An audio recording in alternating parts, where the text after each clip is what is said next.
се тоа е една врзана прика, значи не се ова треба да се согледаат како една целина, значи не како поединечни настани ова што се случува во Македонија, во Бугарија или во Грција, бидејќи позади сето тоа стои константна комуникација на Ванчо Михајлов, кој што се наоѓа од Загреб и кој што постојано патува на линија во Берлин. Значи има повеќе пати кај што Ванчо Михајлов заминува во Берлин и ги договара генерално овие работи. Од друга страна на Вермахтот и на Берлин Ванчо Михајлов постојано го чуваат на линија, бидејќи им служи како момент за заплашување на бугарскиот двор. Дека да не се тргне од Хитлеровската коалиција. Тука имаме некој кој што може да направи голем проблем и поради тоа во позадина фактички на Бугарија и на Софија Ванчо Михајлов ги договара многу од овие работи. Меѓутоа тогаш успева пример бугарскиот двор да научи дека има такви преговори, па со многу силни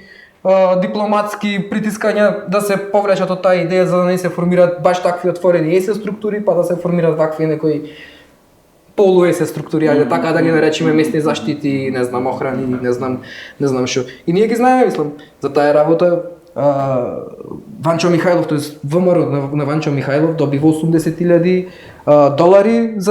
од Берлин за спроведување на сите овие акции.